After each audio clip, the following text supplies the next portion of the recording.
Okay, this week we have a brain bender that has developed very suddenly and unexpectedly. First, J.H. Brennan on time travel. It's awesome. He's saying that he sees evidence that time travelers from the future are already here and have been going back into the distant past for a long time. But then here's the crazy part of it.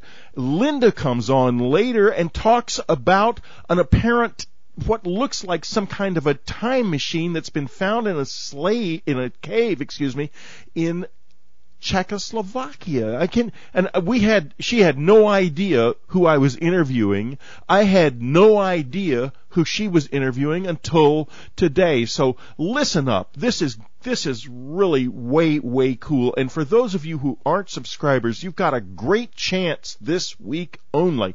Until the 6th, you can get a copy of the autographed Day After Tomorrow for absolutely free. No charge on the book. You just pay shipping if you subscribe to Unknown Country for a year. Here's how it works. You subscribe for a year.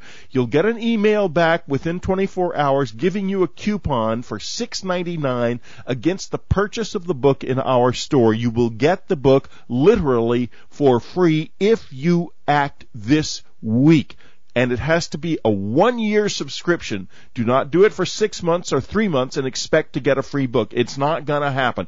A 1-year subscription. Now, fasten your seatbelts because we have got one ride today. Oh, yes, sweetheart.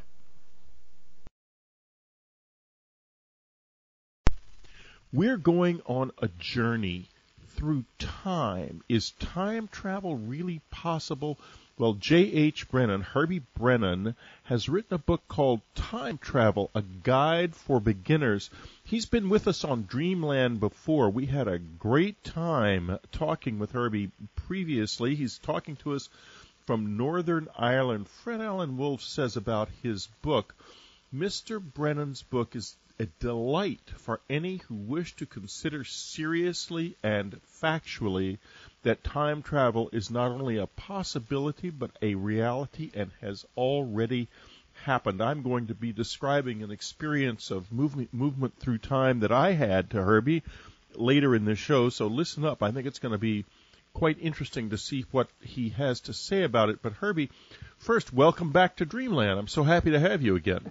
Thank you very much. I'm delighted to be here. Well, good. I was delighted, speaking of delight, with this new book because I think we're all so interested in time travel, and I have to ask you, if you will, in the very beginning of the book and also then illustrated quite fascinatingly at the end, there are some mysteries, anomalies from the past, and I'd like to start by talking a little bit about some of those and why you believe they may represent the artifacts of time travel. Well, there do seem to be quite a few misplaced artifacts. Funnily enough, since I wrote that book, I was asked to do another book on time travel for youngsters by a British publisher. So I've been going over the evidence again, and it really is quite remarkable. There seem to be an enormous number of finds that suggest human presence, not 100,000 years ago or even 200,000 years ago, but literally hundreds of millions of years ago. And these, Orthodox science, of course, dismisses them, maintains that they're in some cases faked, in some cases misdated. But there's so many of them, Whitley, that you begin to wonder what on earth's going on here. You've got fossilized human footprints in the same strata as dinosaur prints. You've got artifacts like gold chains or gold thread dating back 200 million years. You've got metal tubes found in France. That's over 230 million years old, the strata it came from. And so it goes on, find after find after find. Now, if you accept, I'm not altogether sure I do accept the orthodox picture of human evolution, but if you accept the orthodox picture of human evolution, you have a situation where not only does humanity not predate the dinosaurs, but humanity can't predate the dinosaurs. The classical doctrine today is that the dinosaurs were wiped out in some sort of an asteroid impact 96 million years ago. At that time, the only mammal on the planet was a little tree shrew, little mouse-like creature.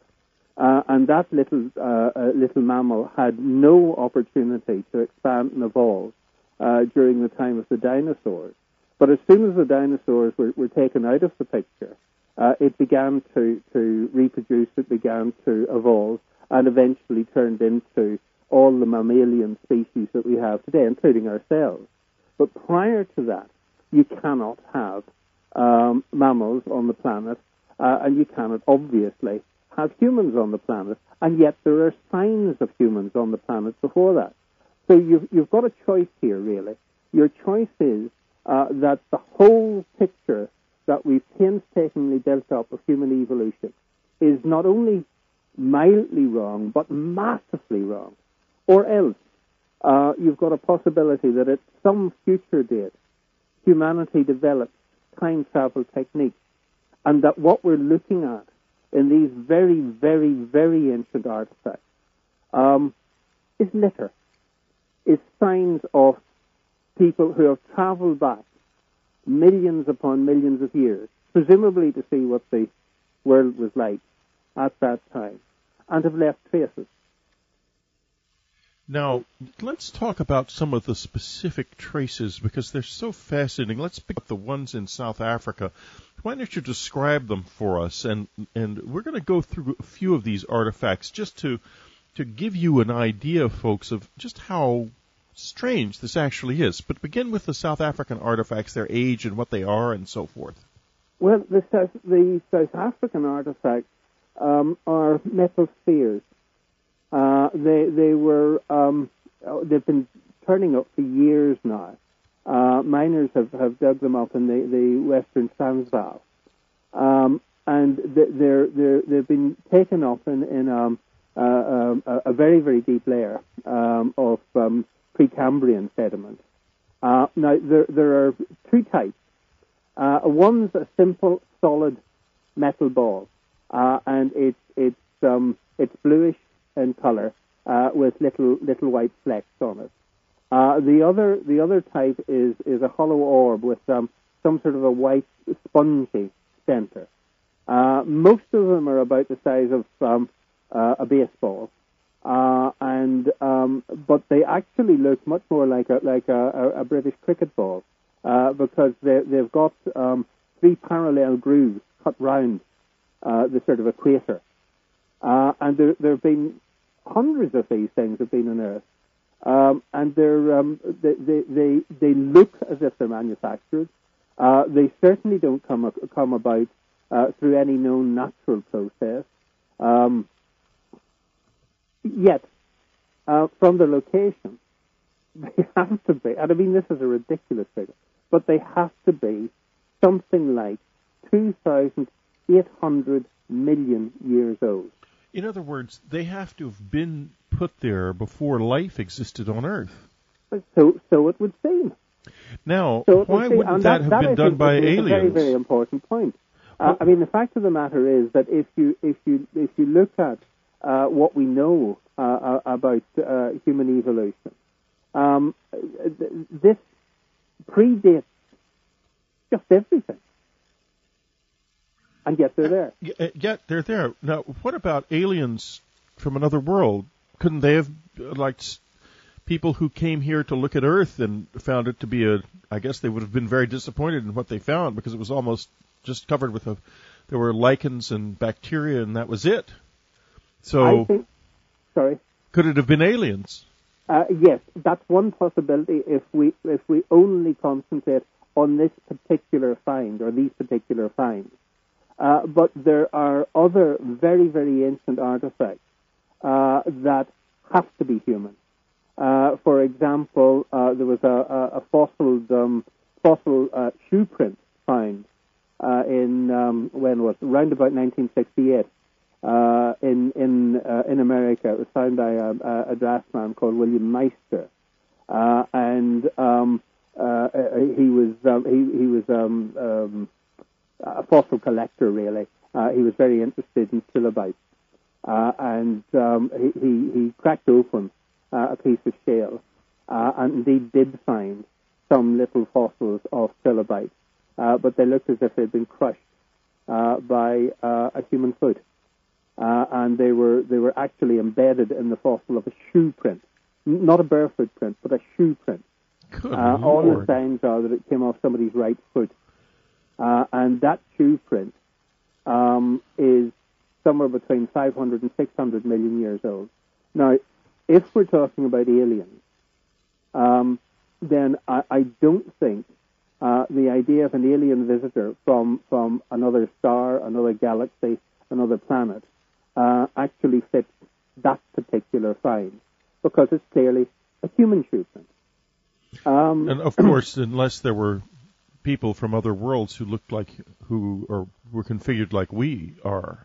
Well, the scientists assure us that this doesn't happen.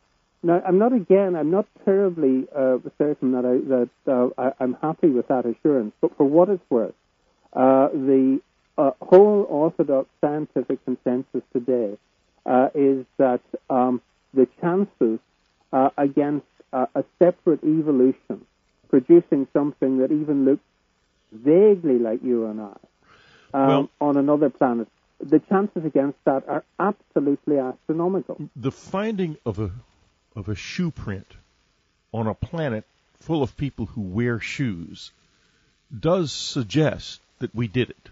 The only problem is, of course, that whoever stepped in that particular little, I guess it would have been probably a tidal pool or something full of trilobites, was definitely out of time. And let me ask you, what are the scientific objections to this being a shoe print? There must be strenuous objections to that idea.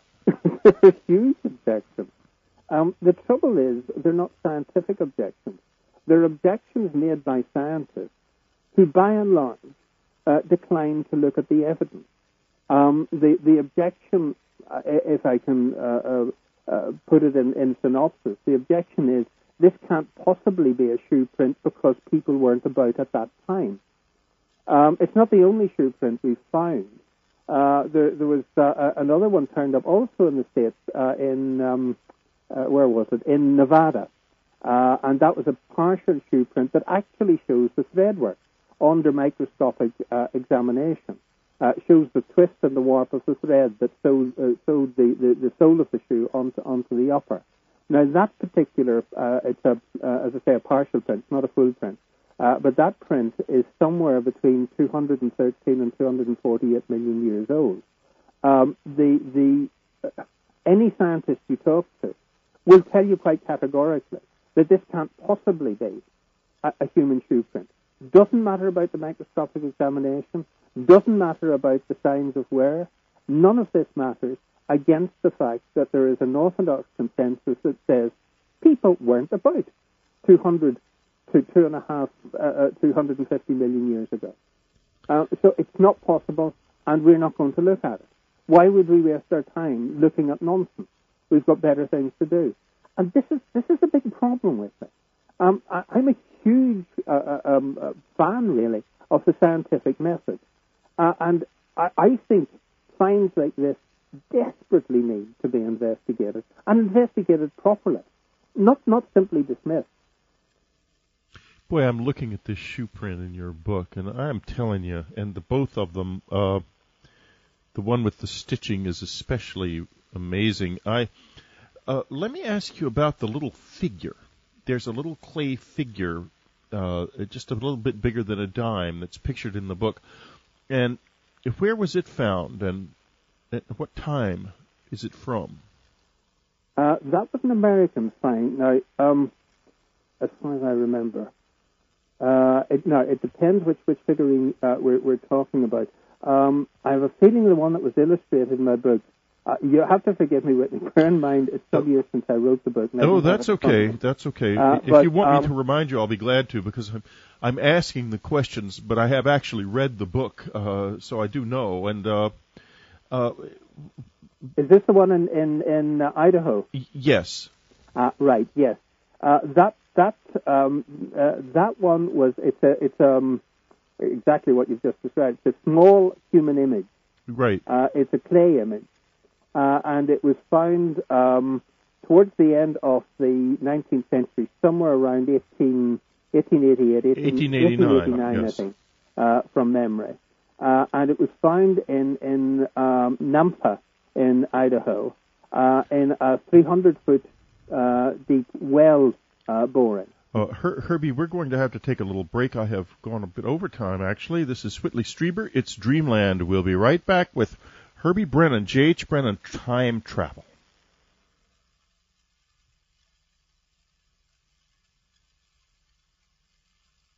Got the time? Well, I'll bet you've got the time for Herbie Brennan's new book, Time Travel, A Guide for Beginners. It is so much fun. Obviously, listening to this program, you can see what a fascinating time we're having together. He has done something here looking at the nature of time and the possibility of time travel that is so mind-opening and so much fun. What an adventure, full of cool illustrations of strange objects from the past. You can't miss with it. Get it from the unknowncountry.com store. Is time travel really possible? Find out. This is Whitley Strieber. It's Dreamland. We're back. We're talking with Herbie Brennan, Time Travel, a guide for beginners. We're going to get into why he calls it a guide in a few minutes. Just as we left the air, we were talking about a small figure that was found in strata in Ohio, I believe, in 1889. And what this is a small clay figure that appears to be wearing about a little more than knee-length tunic, and to have on leggings of some kind or pants with straps around the legs. In other words, it's not dressed like a modern human being would be dressed. It's dressed like somebody might have dressed a couple of thousand years ago. And I have to ask the question, Herbie, could we be looking at time travelers from a past civilization, since there is a substantial amount of evidence that there was an advanced civilization on this planet in the fairly recent past that you yourself discuss, I believe, in your book, and so maybe we had time travel and lost it. Well, now that actually that's a very, very interesting comment, and the first time I've heard it made. And you're quite right. I would certainly be among those who are absolutely convinced that our present civilization is not the first advanced civilization on this planet. I think there is a massive amount of evidence for a prehistoric civilization dating back possibly 50,000, possibly 100,000 years ago. Now, the particular figurine that you're talking about is dated to about 2 million years ago. So that and as you say, it's a female figurine, and it's not, as you say, dressed in what we would consider the height of fashion nowadays, nor is it dressed in what we might consider to be the possible fashions in our distant future. So the idea that this may have related to a past civilization, I think, is an absolutely fascinating one. And it's not an idea that I would rule out of court. I have to tell you that if you put that to an orthodox scientist, he would fall off his chair laughing.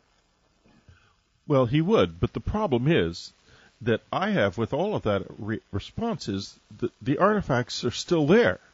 Yes. The laughter, the denial, the refusal to face the evidence, none of that really matters very much to me, because I'm not really interested in promoting or preserving established theory. What I'm interested in is finding out the truth. And I think you're very much the same. I don't really have people on my program who aren't interested in that, because it's a program for people who aren't satisfied with the answers that we've been given and are looking beyond them. And now let's begin to get into a little bit about the physics of time travel. It would seem like sitting here right now, this is it. It's it. There isn't any past anymore. It's gone. Even the 5 minutes ago that I was in here, I can never return to, and it doesn't exist anywhere. But you would say that's not quite true, I think. No, you see, the way we perceive time, the way we experience time, according to the very, very best theories of physics, it isn't actually the way time really is. It's a very, very difficult area because it's totally counterintuitive and it's very, very difficult to visualize. But if you take, let's take two milestones in physics.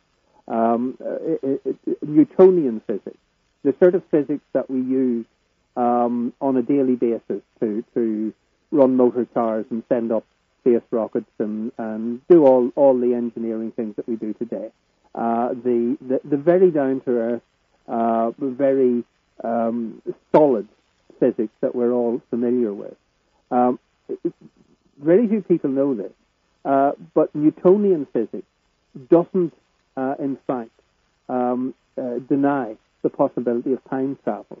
I'll not bore you with the maths because I'm not terribly good at them, but the fact of the matter is that if you insert negative time, in other words, time running backwards, into the equations of Newtonian physics, they still work. And this, in fact, has been a problem for physicists for a very long time now, because in theory, when you drop a plate and it smashes into pieces, you should find that there are times when that plate will actually reassemble itself and jump back into your hand, like a movie sort of run in reverse. According to Newtonian physics, this should happen. Maybe not often, but it should happen. And of course it doesn't, at least not in most people's experience. And the physicists have never been able to explain this. Then you come to the second milestone in the early days of the 20th century, where Einstein, in his theories of relativity, suddenly announced that we didn't live, as we'd always thought, in a three-dimensional universe with time as a sort of river somehow outside the universe measuring events, but that we actually lived in a four-dimensional universe, the fourth dimension being time itself. And he called the universe the space-time continuum, to show that the time wasn't separate from the universe, that it was part and parcel of the universe that we live in, and that time, in essence, was a rather unusual direction, if I can put it that way. Now, this is a very, very difficult thing to get one's mind around. But what Einstein is in fact saying is that the past you just talked about, the 5 minutes ago, hasn't disappeared. It actually exists and will continue to exist. But it exists in a direction that you and I can't access easily because of the nature of ourselves, our perception, and the universe itself. Now, this brings you into all sorts of difficult emotional conflicts because if the past exists, if your past exists, and my past exists, and everyone else's past exists, and history still exists, and somewhere in a particular direction, they're still building the pyramids, they're still crucifying Christ, then you have to face up against this hideous dilemma of free will. Is it an illusion? Do we have any control over this process? Maybe it isn't an illusion. Maybe we're at the leading end of a growing process. But maybe we're not. Maybe the future is just as determined as the past would be within this picture. Now, I have never been able to come to terms emotionally with this picture. But nonetheless, it is the absolute implication of the relativity theories that have served us so well in physics the past 100 years. Now, there is we had on the program a couple of weeks ago Dr. Bruce Goldberg, who says that you can actually progress people to the future. In other words, you can enable people to remember future lives the same way you can past lives. And you would suggest that in another way of looking at the universe, time is kind of laid out like a plane on which we're living, and we can actually move through it. Now, what's interesting is this. Michio Kaku, who was an American physicist, very prominent, said something very interesting quite recently. He said, in the laws of physics, if it's not forbidden, it's mandatory. This is pretty much proven every time. He was referring to time travel, and in October of '93, I think, quite a while ago by now, the great physicist, now I'm sorry, his name slips my mind. He's the crippled one who lives in the UK. Stephen Hawking. Stephen Hawking, of course. I'm sorry. I hope that's not a senior moment already. But anyway, Stephen Hawking said that time travel must be possible. And what is so fascinating about this is that there is a stream of particles observed in the constellation Cygnus, emanating from, I believe, a star called Cygnus X3, which can be seen, even though these are neutrons, and the fact that they can be seen, despite their short half-life, from such a distance suggests that they must be going faster than the speed of light, and therefore backwards in time. Now, Kaku says over the last 10 years, there's been a sea change. 10 years ago, you would be considered a lunatic if you proposed that time travel was possible.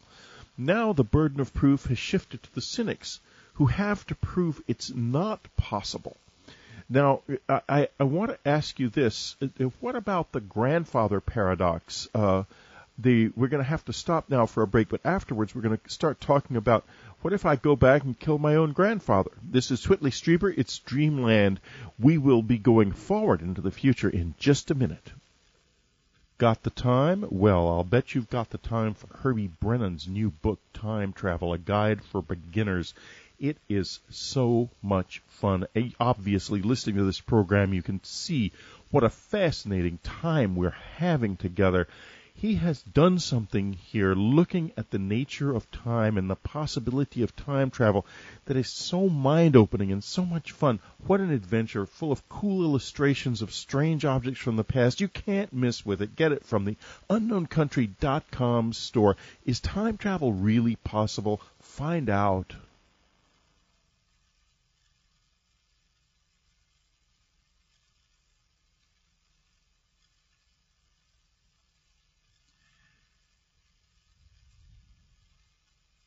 This is Whitley Strieber. It's Dreamland. We have arrived back in the future. A few moments ago, I told you we were going to go forward into the future, and we've done it. We've crossed the bridge of commercials, and here we are again with Herbie Brennan talking about time travel. And before we left the air, I asked Herbie about the grandfather paradox. Say I go back and kill my own grandfather, as he points out in the book. We go back and kill Hitler, and therefore there is no Second World War, but it happened. How do you explain that? How do you get around that? Well, you don't get around it. This is the whole point. I mean, if you take the Hitler version of the paradox, all these are variations on essentially the same paradox.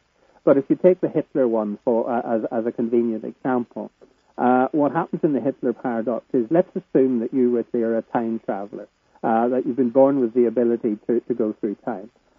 You pick up a history book.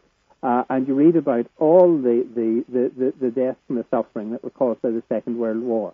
And you read in the history book that the Second World War was triggered by the invasion of Poland, and that in turn was triggered by Adolf Hitler.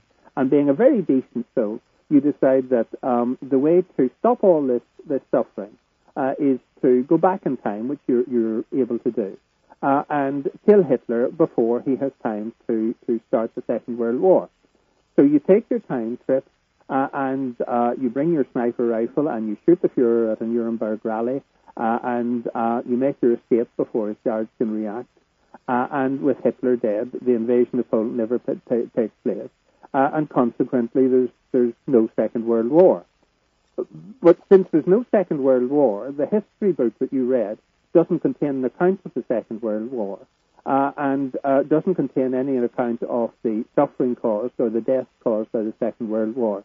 So that you've got absolutely no reason to go back in time to assassinate Hitler. So Hitler is never then assassinated.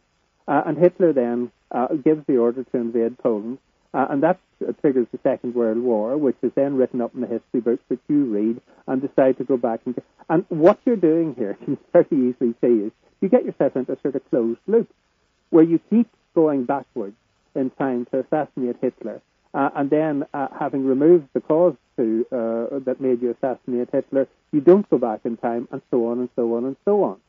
You get a sort of pendulum swing thing. Now, this is one of the reasons why time travel is so unpopular among scientists and those who enjoy logic, because so many paradoxes arise out of the possibility, out of the possibility of going back in time. I mean, if we go back to the grandfather paradox.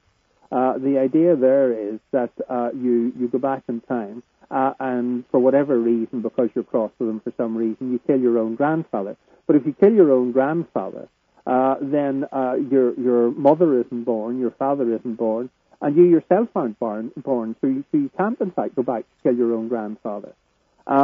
It can get much, much worse. You might, for example, postulate a situation where if you're a very young time traveler, then you would go back and you back sort of 20, 30, 40 years, and meet the girl of your dreams, and eventually marry her, and only then discover that the girl that you've just married is in fact destined to become your mother. So you become in fact your own father. I mean, these are crazy things. I'm not saying they're particularly likely.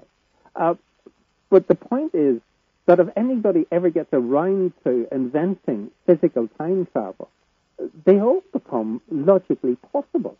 It is very difficult. And you mentioned just before the break about Stephen Hawking.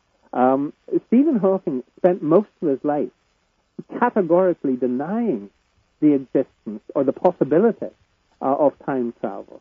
And it's only relatively recently, as you say, sometime in the mid-90s, that he changed his mind because of his studies of physics. But you can see why he was so anxious to deny it for so long. Time travel involves paradoxes that are extraordinarily difficult to resolve. And a lot of people get around them by making up laws of time, saying, well, this is all very well, but the laws of time won't allow you to kill your own grandfather. They won't allow you to kill Hitler. The trouble with that is we don't actually know what the laws of time are. What's interesting is that there was a Russian mathematician.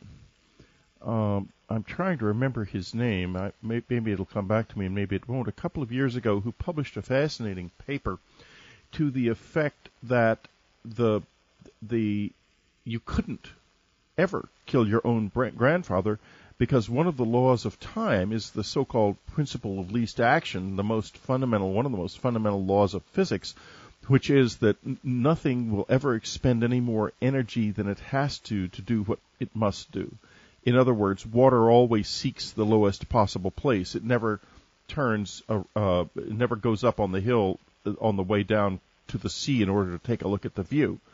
And by the same token, even if you went back in time, nothing you did would ever create one of these paradoxes. What he proved, basically, in this math, this was one of the reasons that Stephen Hawking changed his mind about time travel, was that there was not enough energy in the universe, and could never be, to enable one of these paradoxes to unfold. So that meant that there was actually no bar to time travel, that if it's physically possible, it certainly can be done, because the universe will automatically prevent you from from from killing your own grandfather. That's fascinating. Now that is something I didn't know about. I know it. I saw it wasn't in your book, but it's still fascinating. It is awfully interesting, and I was wondering if you could remember whether the math ruled out influencing the present or the future by changing the past, or whether it's simply related to paradoxes. It related to paradoxes, and I think that paradoxes. My guess is that if time travel is possible, then probably changing the past is extraordinarily difficult, but not completely impossible. Yes. Which might explain these very, very deep penetrations into the very, very distant past, when maybe attempts were being made to go to places so far in the past that they would have a lot more freedom of action than they might, say, 10 years in their own past, which might be very fixed for them because practically nothing you did wouldn't change something in the present. And the farther back you go, the less true that would be, of course, unless, of course, you step on one of those little shrews that you mentioned, in which case you might just have a hell of a surprise when you return home and found that it was no longer existed. But this is all so fascinating and wonderful. And now the book goes through all kinds of marvelous things about the possibility of time travel, and you call it a guide for beginners. Why particularly a guide? How close are we to actually doing this? Well, that's a very interesting question. I'm old enough to have been brought up on H.G. Wells, and H.G. Wells' classical book, The Time Machine, actually influenced an awful lot of people in terms of how they look at time travel. In other words, at some stage or other, some very, very clever scientist builds an amazing machine that allows you to travel through time. But funnily enough, the evidence, Richley, today is that quite a large number of people have managed to travel through time without any machinery. And they traveled into the past, sometimes into quite a distant past. And we have absolutely no idea how they did it. They have no idea how they did it. It simply happened. Well, I did it. It happened to me. Tell me about your experience. Well, I will. When you mentioned that in the intro, I was so fascinated about how you did. We're coming up toward the break, and I will tell the whole story after the break. I don't want to start right before the break because I'll just have to interrupt myself right away. Now, could there be a psychological means of time travel, something to do with the mind?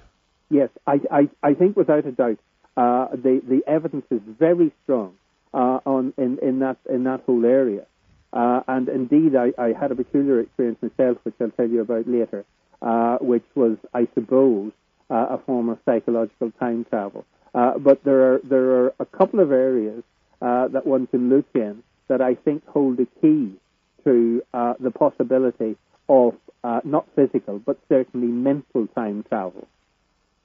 Well, when we come back, we're going to find out more about that, and also I'll tell the story of what happened to me. This is Whitley Strieber. It's Dreamland. In just a couple of minutes, we are going to travel backwards and forward in time at the same time with Herbie Brennan. Time Travel, a guide for beginners. Way fun and fascinating, and maybe a book about reality as we don't yet quite know it. We'll be right back. Got the time? Well, I'll bet you've got the time for Herbie Brennan's new book, Time Travel, a guide for beginners. It is so much fun. Obviously, listening to this program, you can see what a fascinating time we're having together. He has done something here looking at the nature of time and the possibility of time travel that is so mind-opening and so much fun. What an adventure, full of cool illustrations of strange objects from the past. You can't miss with it. Get it from the unknowncountry.com store. Is time travel really possible? Find out. This is Whitley Strieber. It's Dreamland. We're back with Herbie Brennan and having quite a fascinating time talking about time travel and the possibilities. Now, let me tell you the story that I was going to tell before we left the air. This happened in, I believe, 1983. If I recall, it was March of 1983. I was living in Manhattan, Lower Manhattan, and I was on my way to the bank, and I came to the corner of LaGuardia Place and Houston Street. And the light had not, it was red, and I stopped. I stopped. And something began to happen. I became aware of somebody standing quite close to me on my right. It was set the stage a little bit. It was a kind of a gray, dark morning, typical New York March morning. And I looked to my right, and this little woman, all dressed in black from head to toe, went skittering away from me. She wasn't but maybe 5 feet tall. And I was really very surprised, and I said something along the lines of, "Excuse me," and I didn't know where she had come from. I turned back again, and I felt really terribly strange, and I heard a sound right in front of me, an enormous creaking noise, a complicated noise, a lot of noise. And I saw, the sound went toward the end of the street and turned, and I followed it instinctively. And as it turned, I saw the side of an enormous wagon with barrels, and I could hear the creaking of the harness on the wagon, the clopping of these big dray horses, very dirty horses, fellows sitting way up on the top of this, covered with a leather cape, and the sloshing noise and the smell, the strong odor of pickles. And it was obviously a wagon full of pickles, and I was so flabbergasted by this, I just didn't know what to think. When it went away, when it went up the street, the two tall buildings that had been across the street, I believe they're called the LaGuardia houses, were gone. And the street was much narrower. And there was a man standing there, and there was a row of brownstones. And the man was wearing a derby, and he shouted at me something. He looked quite menacingly toward me. And I realized the little woman was still fumbling around beside me. I turned back, and I saw coming up West Broadway, which is where LaGuardia, it used to be called West Broadway North at that time, but now it's just West Broadway South.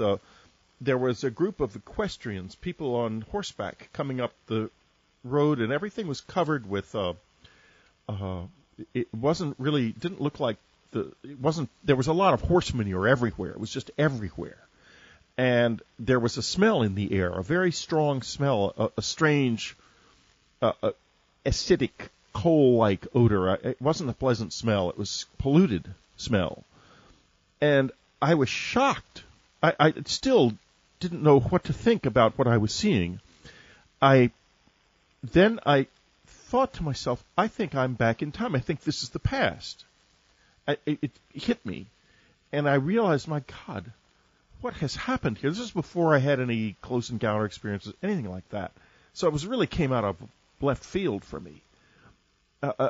And I saw in the gutter, which was very nice, made of granite. It was actually quite different, much nicer than what was there now. A piece of a newspaper. And I started to bend down, and when I started to bend down, it was like cold water was going through my body. And I felt in that instant the most dreadful loneliness. It was like if I had felt that loneliness for more than a few seconds, it would have been a psychotic break. It was that powerful an emotion. And I thought to myself, if you touch that paper, you never go home. And I froze, just staring. And in a few seconds, gradually, the present came up. And the light, the don't walk sign, was now flashing. And it had gone from red to green and was now flashing that it was no longer time to start across the street. I had therefore been there for only about 20 seconds because the sign was green for about 20 seconds there. That's the end of it. I went home and I said to my wife, for God's sakes, if I disappear from the face of the earth, look in the classifieds of the old newspapers at the library and see if there's a message from me. Now, that's a true story, every word of it. That is absolutely fascinating. Yeah, I thought you'd be fascinated. For what it's worth, I would accept, I mean, there's no way of proving it, obviously, but I would accept the very strong possibility that was more than a visionary experience. It was more than something that involved only your mind. There seems to be, the story that you've just told fits very neatly into experiences that other people have had, which are called time slips. Yes, and you describe some of them so chillingly well in your book. It's quite wonderful, but do go ahead. Well, the thing is that if you talk about people like Toynbee or Jane O'Neill, who was an English school teacher that seems to have managed to walk back into the 15th century briefly, and indeed yourself in the story that you just told me, because they were on their own when these things happened, there was absolutely no way of saying whether this was some sort of a trance experience or whether it actually happened physically. But there have been cases where people have got involved in time slips when they weren't on their own. For example, one I came across in Britain, dating back to the late 1950s, 1957, involved no less than three teenage cadets in the Royal Navy, and they were stationed in a shore training establishment in Suffolk, and they were sent off on survival exercise. And there was a pretty strong group of them. But these three boys were told to trek across country and steer clear of roads until they reached a village called Kersey, little village called Kersey. Now, if you ever visit England and visit Kersey, it's a lovely, lovely little village. It's looked on as probably the most picturesque village in Suffolk, and it's got a well-made road running through the middle. It's got a stream. It's got a very nice bridge. A couple of rather nice inns, shops, streets of houses painted pink. Very, very picturesque. The lads arrived in Kersey, and as they were approaching the village, the church bells were chiming. And they came down into the village, and suddenly the road disappeared. The church bells stopped chiming. The church itself was still there, but it was now hidden behind trees that didn't exist when they were coming down into the village. The stream was still there, but most of the houses had disappeared. There were only one or two rather broken down hovels almost along the side of the stream. They went further up into the village, feeling, like yourself, feeling very, very strange indeed. No birds were singing. The season seemed to have changed. And there was this sort of flatness about the whole thing, a peculiar, unpleasant sensation that got into all three of them. There were no signs of telephone wires. There were no television areas. There were no cars. Nothing like this. The bridge in Kersey had disappeared, and there was simply a plank across the river.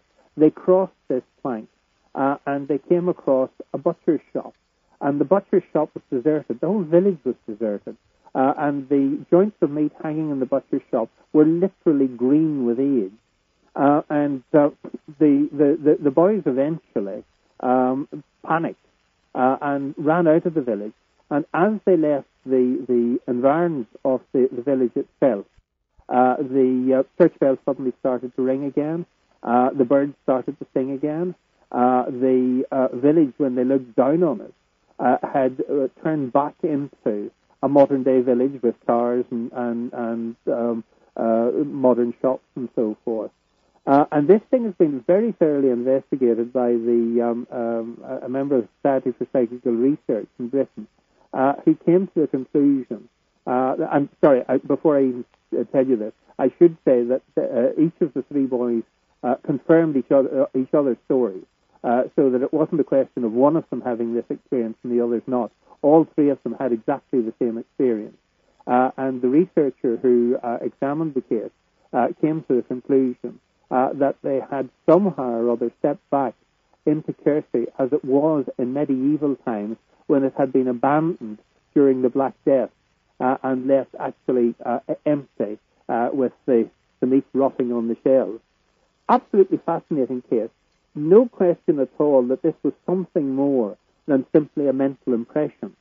And that leads me to believe that when someone like yourself tells me of a very, very vivid experience, as you've just done, then while it certainly could simply be a mental impression, there is enough evidence out there to suggest that you might literally have stepped back in time. And what you said to your wife might well be true. If you suddenly disappeared, look in the classifieds, I'll send you a message. Boy, I'm telling you, it would be, there's never been I looked in the literature and I found one incident in New York City where a woman had seemingly run out into the middle of 42nd Street dressed in the clothing of the past in great confusion and nearly gotten knocked down by a bus and then disappeared before the eyes of a couple of dozen witnesses. But I'd never found an incident where somebody had shown up in the hands of the authorities or something claiming to be from the future. Is there such an incident? Not that I'm aware of. I'm aware of a number of case histories of people apparently moving into the past, as you seem to have done. I wasn't even aware of the particular incident that you mentioned, where somebody from the past comes forward in time. But having said that, just as you described it, it suddenly occurred to me that some of the experiences that we look on as ghosts might in fact be time slips. Right. In the other direction. That's a fascinating possibility. And Herbie's book, Time Travel, A Guide for Beginners, is filled with fascinating possibilities. Something's going on here, folks. It's not all explained by any means, and this is a wonderful way to get into this whole area. It's a lovely, lovely thing, and thank you, Herbie, for a fabulous interview. It was great fun. I enjoyed every second of it, and when I enjoyed as much as this, I know everybody else did too. So thanks for being with us. It's been terrific having you. Well, it really was my pleasure with you. Thanks a lot. Got the time? Well, I'll bet you've got the time for Herbie Brennan's new book, Time Travel, A Guide for Beginners. It is so much fun. Obviously, listening to this program, you can see what a fascinating time we're having together. He has done something here looking at the nature of time and the possibility of time travel that is so mind-opening and so much fun. What an adventure, full of cool illustrations of strange objects from the past. You can't miss with it. Get it from the unknowncountry.com store. Is time travel really possible? Find out. One reporter who loves mysteries is radio's leading science journalist, Linda Moulton Howe. She's an Emmy Award-winning TV producer, documentary filmmaker, and writer, and the reporter and editor for EarthFiles.com, the Internet's most respected edge science website. Today she has two very extraordinary reports for us. The first from Arkansas, Earthlights, with extraordinary pictures on earthfiles.com. Don't miss this. Then the second, very simply, one of the most incredible stories you will ever hear in your life, from a cave in Czechoslovakia. Here she is from Philadelphia, Linda Moulton Howe. Thanks, Whitley. At the 2004 Eureka Springs, Arkansas UFO conference 3 weeks ago, we heard new reports about mysterious glowing objects down in the Piney River Valley that local residents there since at least the 1800s have called Dover Lights. This year at the conference, Ted Phillips, director of the Center for Physical Trace Research in Branson, Missouri, talked about his own recent encounter with the Dover Lights on March 26, 2004, at about 20 minutes past sunset, or 6 p.m. Central Time. In Eureka Springs, Ted showed a series of color photographs, which I now have at my website, www.earthfiles.com, in a report at the top of the headlines page about Ted Phillips' experience. Ted photographed as the lights appeared and changed patterns, starting with one moving. Suddenly, this very odd-colored light just winked on, and it moved rapidly to the right, and covering a distance, I later was able to determine that from the photos and maps and so on, that these things were about 4,700 feet from me, and very near the bank of the river. What do you mean by odd-colored light? What was odd? The shade of red or violet. It's very difficult to describe. I've had a lot of UFO witnesses say this to me. I've not seen a color like this, and this it is extremely odd. In that it is a mixture of deep red and deep violet. The light source is very intense, but yet it is not hurtful to the eyes. It's almost a soft intense, if that's possible. And it does not evidently illuminate the area around it, because this thing was passing through trees, very low to the ground, at a really good clip. And that area, I've talked to another researcher who has actually been down there on foot, and he tells me that it is almost vertical bluffs, very dense trees, and so on. So you just wouldn't run screaming across there with a light of some kind or driving something. There are no roads or trails down in there. And but at any rate, the first light winks on. It moves rapidly across to the right, a distance I would estimate to be perhaps 100 feet. Suddenly stops, maintains position there, and about 20, 30 feet to its right, another one winks on. They are displaying two horizontally level lights, parallel to each other. Then, below them, nearer the ground, a third light comes on, which creates a little sort of a triangle. And subsequently, over a period of 2 minutes, additional lights come on, which are visible in these images, which form almost, a rough, fairly large circle of lights. And from this circle, from the edge of the circle, there would be 1, 2, 3, up to 5 or 6. It was hard to tell. The camera was seeing much better than I was. Several of these lights would come out of the circle, out of the edge of it, again to the right, off, perhaps 100, 150 feet, and stop. And in some of the images, you can actually see a couple of the objects, or a couple of the lights, ascending vertically. And I'm not sure how far they went because the shutter shut down before they had stopped. But they were leaving a luminous trail behind them in the vertical ascent. So there was horizontal and vertical action on the part of these things. And, the whole display went on for almost 30 minutes. And there was a rather brutal thunderstorm coming in over the mountain, and I packed up my tent and fled. Looking at the photos, I kept having the impression that maybe there was something there, solid or in the middle, and that it was invisible and these lights were appearing around it. That's an interesting point, because now I do know that the first one, moved in from the left to the right, and when it stopped, then light 2 and then light 3 came on, followed by the other series of lights. So if that were the case, then the first light came in independently to join with this circle of lights, which then was initiated and displayed itself.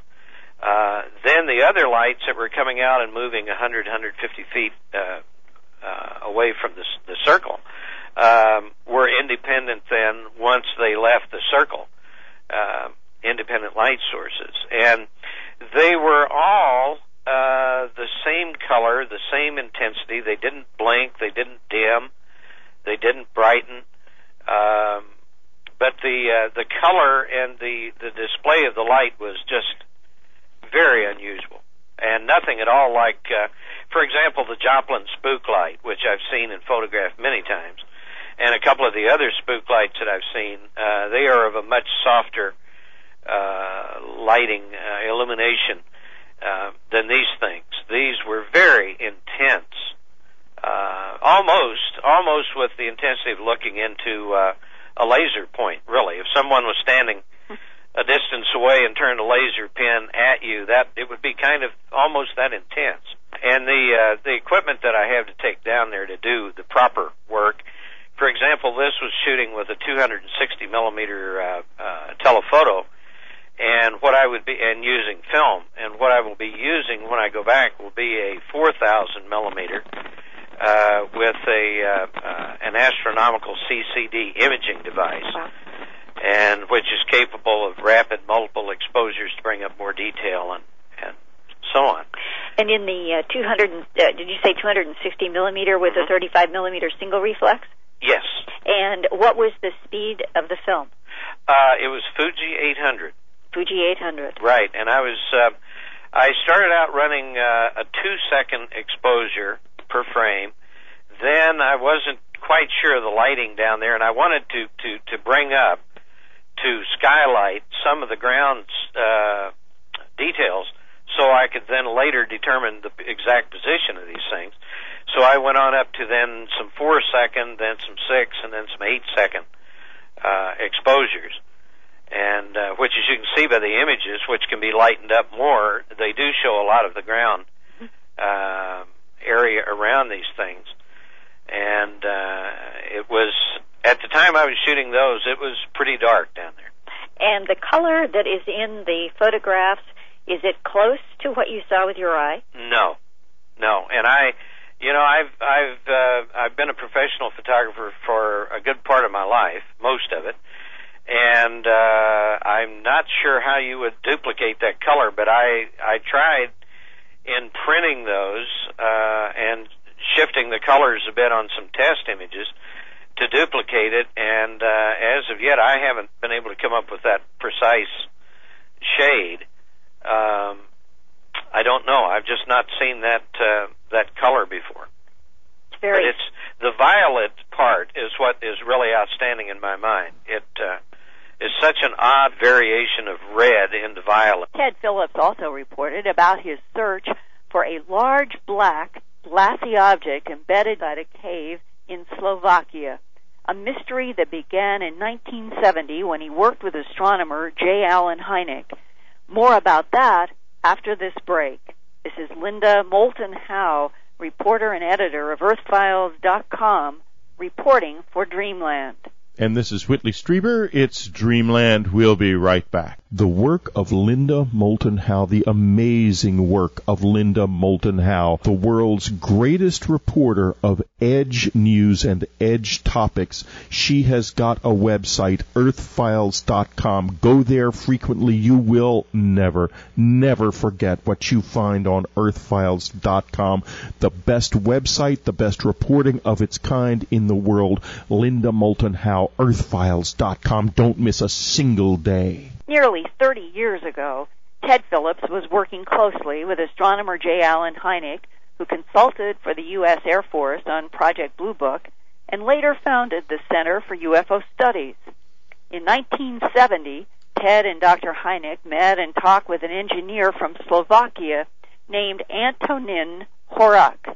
The engineer showed Ted and Dr. Hynek a diary he had kept in October 1944 during World War II, when he and 2 other wounded soldiers hid in a cave in the Tatra Mountains south of Krakow, Poland.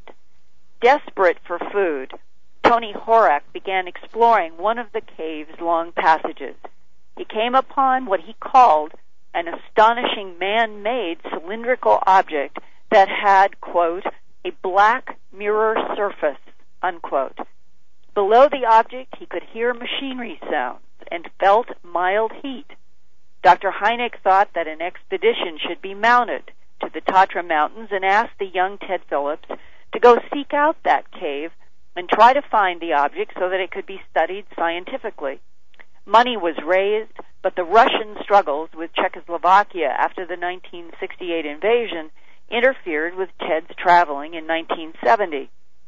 Then, 29 years later, in 1999, Ted finally made his first trip to Slovakia with a research grant provided by Joe Firmage, then CEO of a California computer company. Incredibly, Ted could not find the small cave entrance. But after he returned to the United States, a Slovak contact sent him a pre-World War II map that matched more closely the map that Tony Horak had showed Ted and Dr. Hynek. So Ted returned to Slovakia in 2001 and finally found the entrance by nearly falling into it. Ted asked his Slovak guides to hang him upside down through the narrow entrance. Then Ted was able to see a long passageway as Tony Horak had described. But there had been a landslide inside that prevented Ted from getting further into the cave. Now Ted Phillips is determined to go back with mine engineers who can shore up the cave entrance and search for the cylinder with the black mirror surface. Ted has shared with me some photos of his latest trip and diary pages about the anomalous object drawn by Antonin Horak, and you can see them in Part 2 of this report at www.earthfiles.com. Here now is Ted Phillips, quoting from the original 1944 diary kept by engineer Antonin Horak while holed up in the Slovakian cave during World War II. Here I quote again directly from the diary. When he came to the end of this long level passage, there was a crawlway. And I quote, "Crawling through and still kneeling, I froze in amazement. There stands something like a large black silo framed in white. Regaining breath, I thought that this is a bizarre natural wall or curtain of black salt or ice or lava. But I became perplexed and awestruck when I saw that it is a glass-smooth flank of a seemingly man-made structure which reaches into the rocks on all sides. Beautifully, cylindrically curved, it indicates a huge body with a diameter of about 25 meters. Where this structure and the rocks meet, large stalactites and stalagmites form that glittering white frame." And I remember very distinctly, because I wrote some notes, in 1970 during our discussion at the diary, I asked Tony, I said, "How could you best describe this material? What did it look like?" And he wrote down his answer, and he said it was like a black mirror. Huh. No seams, no rivets, no blocks. He tried to break some fragments out with a pickaxe and couldn't scratch it. Even shot his military rifle into the side of this thing and couldn't make a scratch. And so as he stands there looking at this large expanse of this black material, he notes that there's a vertical slanted crack running down the front of it. And as he moves up closer to it, he sees that it might be possible to go through the bottom of the crack at the floor of the cave room. And after several attempts and several cuts, he finally disrobed and kind of dropped through it. It goes down at a sloping angle of about 40 degrees. And as he went through it, he could determine that that outer wall was about 7 feet thick. And as he popped free of the inside of the front wall, he rolled down an incline of limestone and into the back wall. And he found himself inside the artifact, which was shaped roughly like a fat crescent moon. And it extended upward about 12 degrees off of vertical for an undetermined distance. And he was never able, even with carbide light torches, to see anything like an end to it above him. So over the period of time, measuring and exploring this thing, he starts chipping away at the limestone that he's standing on, what to him is the floor, down in one of the corners of the crescent, and the limestone there is not as thick and hard. And after several days of digging and hammering, he broke through about 6,000 years of limestone deposit to find the skeleton of what was later identified by its teeth as a prehistoric cave bear. Inside the artifact, underneath 6,000 years of limestone deposit, which implies that whatever the black glassy object is at least that old. It's extremely old, and the last prehistoric cave bear was killed 11,000 years ago. And the question that Tony posed, and you first think of, how did a 20-foot long bear get through a crack that a man who had not eaten for 4 days could barely wriggle through? And so was there a connection? And Tony broached this in the diary. Was there at some point a connection with the surface? Mm-hmm. Where the bear somehow fell in? But there was no, and I questioned him very closely about this, there was no surface debris around the skeleton of the bear or inside on this limestone deposit. But of even more interest is the bear was lying on a wavy grill which extended on down, which Tony felt was absolutely man-made.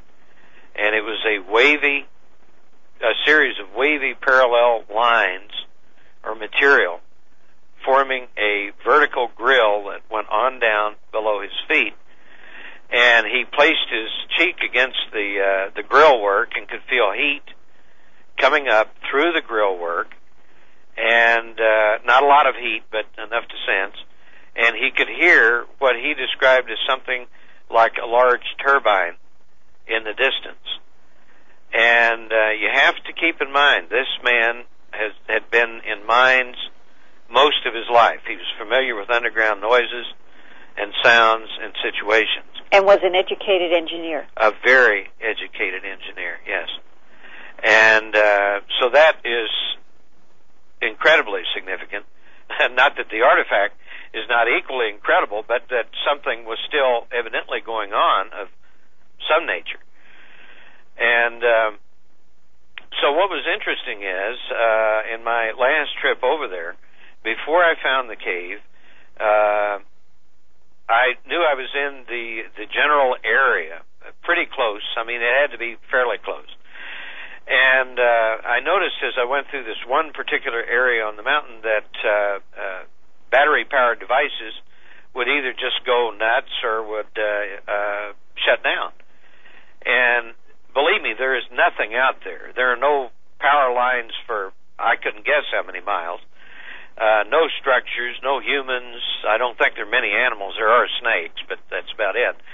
And so on my next trip in, I took an EM field meter and a couple of other instruments, and I laid them on the ground in this area, which seemed to be about 20, 25 feet across, in the center of this area, and just backed up and started videotaping. And the compasses, the EM meter, are all swinging in 2-second pulses with absolute regularity. And when I then, several days later, found the cave and started surveying it, the cave is headed back in that direction. And the map of the cave that I have from Tony's diary indicates that the main passage is pretty well a straight line of travel. So I don't know. That's reaching, but what would be on this mountain that would be generating a 2-second pulse of what? And is your suspicion that whatever this black glassy mirrored object might be that it could be linked to some kind of technology that goes back at least 12,000 or more years?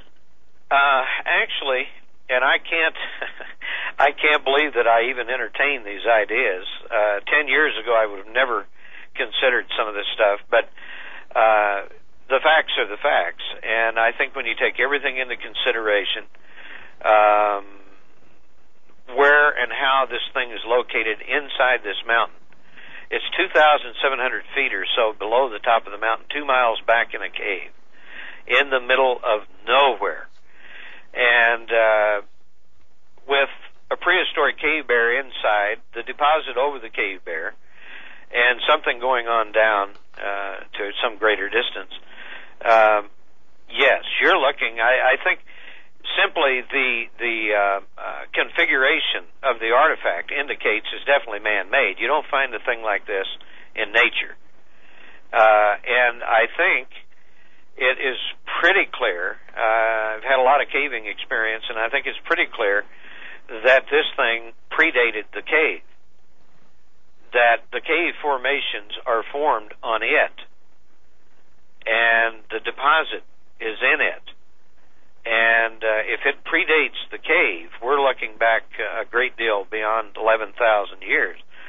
And so I talked to really one of the top geologists in the Czech Republic, without going into any details about the artifact, but about that particular area in the Tatra Mountains. And those mountains, suppose, for example, this thing was sitting there and predated the mountains, and was caught up in the upheaval of the mountains and trapped inside, entombed in there, and then later, of course, the cave formed, as they will, under the right conditions. Those mountains were generated 67 million years ago.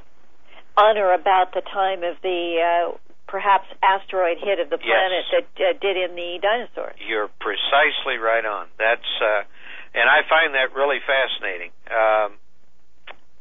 But you know, I don't know, Linda. It's just incredible to even talk about. But I have been there, and it's there. You know, there's just no question. It's a matter of getting to it. And my primary goal always has been to get to this thing, to establish that it is as Tony said it was, and I have no doubt that it is. Then to very discreetly take in teams of 2 or 3 scientists. Surely you could talk scientists into taking a trip and looking at something, as opposed to trying to get them interested in other things that we deal with. Right. And especially if there is still some kind of turbine or engine or something going on down below. Yes. Yeah. That seems such an incredibly far-fetched story, but this was a guy that would have known. You know, I've sat in caves and I've heard really weird things that weren't even there. But I was able to sit there and rationalize that, look, this is not real. And this man had a lot more experience in the underground than I. And, he had given it a lot of thought. And his goal was to be able to help a team get there and do the scientific research. Right. And he didn't want it exploited. He talks in his diary about, I don't want tourists coming in, destroying the land, and so on, and trying to blow the mountain up and get it out, and so on. And so, I'm just trying to follow what he wanted, his desires, and because I think it's the best approach. Ted Phillips is now trying to organize a professional team of cave engineers and scientists who can travel with him back to the Slovakia cave to find that black cylindrical object. Ted has posted photographs from his 2001 trip at his website, www.cttr.us.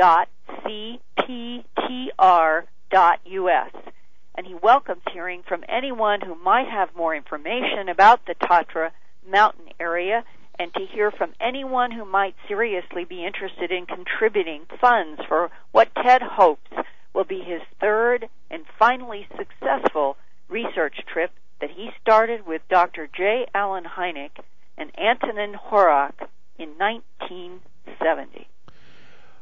Linda, I am barely able to talk because I'm still gathering my jaw up off the floor. That has to have been two of the most extraordinary stories. And folks, go to earthfiles.com to look at these lights. They are awesome. I mean, and I am not kidding you, this is an awesome thing, the lights and this story. My God, Linda, this is the most incredible thing. You know, it reminds me of those strange cylinder or spheres in South Africa. In that mine, I'm going to be talking to an author quite soon. No, I think that might be this. In fact, yes. Actually, this is great. It's a perfect tie-in because this is on the show this weekend. We're talking to J.H. Brennan, who is saying that he believes that time travel is already happening and that there are artifacts from the distant future in the distant past, and incredibly, synchronistically, we're maybe talking about one today, right now. Yes, which Dan Burish has also said exactly the same thing, that past, present, and future are somehow mixed and jumbled here. And if this black, glassy surfaced object in the mountains of Slovakia, in which the engineer heard sound and could feel heat coming from below, my heavens, and that was 1944. We're now at 2004, and you can see why Ted Phillips is energized and persistent in trying to get back there to finally get into the area of the cave that this Antonin Horak left detailed drawings, which you can see at www.earthfiles.com. Awesome. Linda, thank you for a fantastic report. This is Whitley Strieber. It's Dreamland. We'll be coming down to Earth in just a second.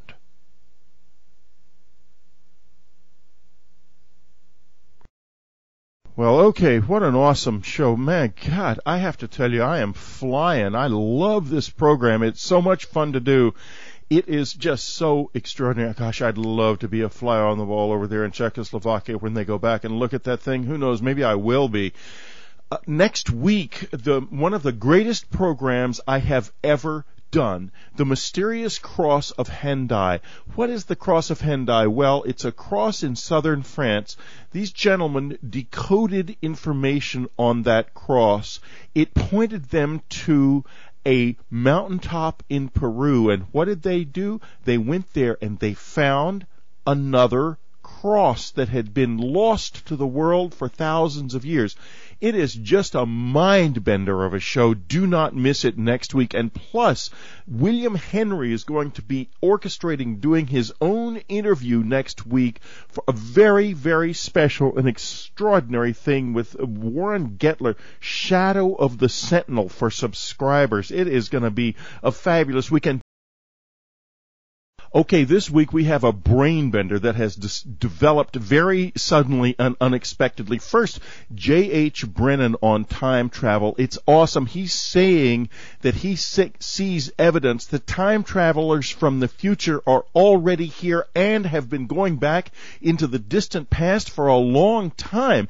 But then here's the crazy part of it. Linda comes on later and talks about an apparent what looks like some kind of a time machine that's been found in a cave, in Czechoslovakia. She had no idea who I was interviewing. I had no idea who she was interviewing until today. So listen up. This is really way, way cool. And for those of you who aren't subscribers, you've got a great chance this week only.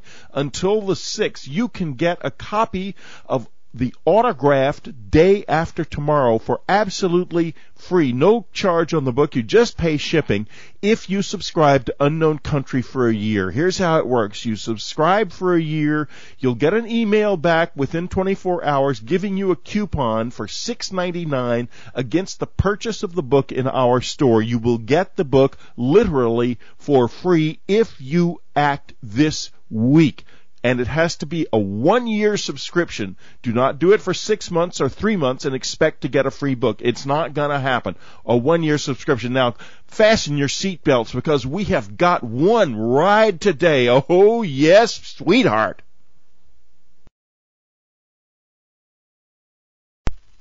We're going on a journey through time. Is time travel really possible? Well, J.H. Brennan, Herbie Brennan, has written a book called Time Travel, a guide for beginners. 200,000 years ago, but literally hundreds of millions of years ago. And these, in one case, orthodox science, of course, dismisses them, maintains that they're in some cases faked, in some cases misdated. But there's so many of them, Whitley, that you begin to wonder what on earth's going on here. You've got fossilized human footprints in the same strata as dinosaur prints.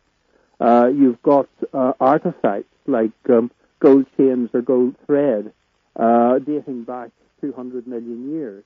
You've got metal tubes found in France. That's over 230 million years old, the strata it came from. And so it goes on. Find after find after find. Now, if you accept, I'm not altogether sure I do accept the orthodox picture of human evolution, but if you accept the orthodox picture of human evolution, you have a situation where not only does humanity not predate the dinosaurs, but humanity can't predate the dinosaurs. The classical doctrine today is that the dinosaurs were wiped out in some sort of an asteroid impact 96 million years ago. At that time, the only mammal on the planet was a little tree shrew, little mouse-like creature. And that little mammal had no opportunity to expand and evolve during the time of the dinosaurs. But as soon as the dinosaurs were taken out of the picture, it began to reproduce, it began to evolve, and eventually turned into all the mammalian species that we have today, including ourselves. But prior to that, you cannot have mammals on the planet, and you cannot, obviously, have humans on the planet, and yet there are signs of humans on the planet before that. So you've got a choice here, really. Your choice is that the whole picture that we've painstakingly built up of human evolution is not only mildly wrong, but massively wrong. Or else, you've got a possibility that at some future date, humanity develops time travel techniques, and that what we're looking at in these very, very, very ancient artifacts is litter, is signs of people who have traveled back millions upon millions of years, presumably to see what the world was like at that time, and have left traces. Now, let's talk about some of the specific traces, because they're so fascinating. Let's pick up the ones in South Africa. Why don't you describe them for us? And we're going to go through a few of these artifacts just to give you an idea, folks, of just how strange this actually is. But begin with the South African artifacts, their age and what they are and so forth. Well, the South African artifacts are metal spheres. They've been turning up for years now. Miners have dug them up in the Western Transvaal, and they've been taken up in a very, very deep layer of Precambrian sediment. Now there are two types. One's a simple, solid metal ball, and it's bluish in color with little white flecks on it. The other type is a hollow orb with some sort of a white spongy center. Most of them are about the size of He's been with us on Dreamland before. We had a great time talking with Herbie previously. He's talking to us from Northern Ireland. Fred Allen Wolfe says about his book, Mr. Brennan's book is a delight for any who wish to consider seriously and factually that time travel is not only a possibility but a reality and has already happened. I'm going to be describing an experience of movement through time that I had to Herbie later in this show, so listen up. I think it's going to be quite interesting to see what he has to say about it. But Herbie, first, welcome back to Dreamland. I'm so happy to have you again. Thank you very much. I'm delighted to be here. Well, good. I was delighted, speaking of delight, with this new book because I think we're all so interested in time travel, and I have to ask you, if you will, in the very beginning of the book, and also then illustrated quite fascinatingly at the end, there are some mysteries, anomalies from the past, and I'd like to start by talking a little bit about some of those and why you believe they may represent the artifacts of time travel. Well, there do seem to be quite a few misplaced artifacts. Funnily enough, since I wrote that book, I was asked to do another book on time travel for youngsters by a British publisher. So I've been going over the evidence again, and it really is quite remarkable. There seem to be an enormous number of finds that suggest human presence, not 100,000 years ago or even baseball, but they actually look much more like a British cricket ball because they've got 3 parallel grooves cut round the sort of equator, and there have been hundreds of these things have been unearthed. And they look as if they're manufactured. They certainly don't come about through any known natural process. Yet, from the location, they have to be, and I mean this is a ridiculous figure, but they have to be something like 2,800 million years old. In other words, they have to have been put there before life existed on Earth. So it would seem. Now, why wouldn't that have been done by aliens? A very, very important point.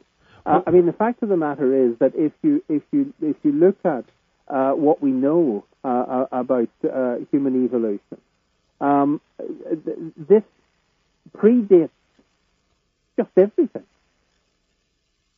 And yet they're there. Yet they're there. Now, what about aliens from another world? Couldn't they have, like, people who came here to look at Earth and found it to be I guess they would have been very disappointed in what they found because it was almost just covered with there were lichens and bacteria and that was it. So, could it have been aliens? Yes, that's one possibility if we only concentrate on this particular find or these particular finds. But there are other very, very ancient artifacts that have to be human. For example, there was a fossil shoe print find in when was it? Around about 1968 in